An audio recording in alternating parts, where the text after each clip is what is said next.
Assalamualaikum warahmatullahi wabarakatuh. Magandang umaga po at magandang araw po sa lahat ng mga kapatiran sa pananampalatayang Islam.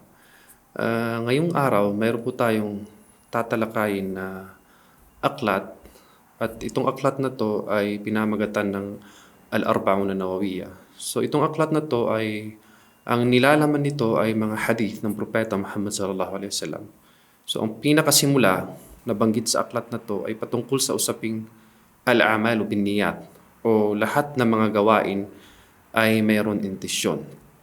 Nanggaling kay Amir al-Mu'minin o yung mga head o ulo ng mga mananampalataya na si Abi Hafs Umar na anak ni Khattab, mapasa kanila ang lugod ng Allah subhanahu wa ta'ala. Kanyang sinabi, Sami'tu Rasulullah sallallahu alaihi wasallam, narinig niya daw ang Propeta Muhammad sallallahu alaihi wasallam na nagsabi o nagbigkas, innamal a'malu binniyat. So lahat ng mga gawain ay magsisimula sa intensyon. Wa innama likulli imri'in ma nawa. At bawat isa o bawat isang tao ay magsisimula ang kanyang mga gawain sa intensyon. Faman kanat hijratuhu ila Allah wa rasulihi. Sino daw ang kanyang paglalakbay ay para sa Allah at ang kanyang propeta, fahijratuhu ila Allah wa rasulihi. So ang paglalakbay yon ay para sa Allah at ang kanyang propeta. Wa man kanat hijratuhu lidunyan yusibuha.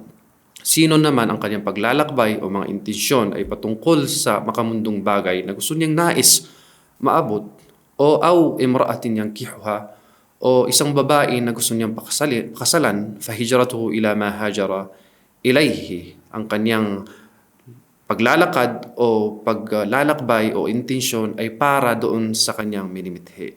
So, itong hadith na to ay makikita natin o mababasa natin sa aklat ni Imam al-Bukhari at si Imam Muslim.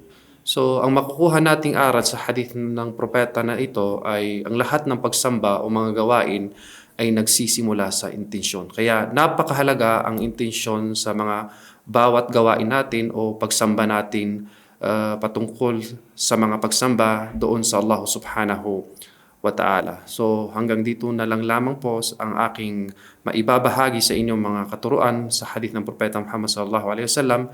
Maraming salamat po sa inyong pagpakinig at wassalamu alaikum warahmatullahi wabarakatuh.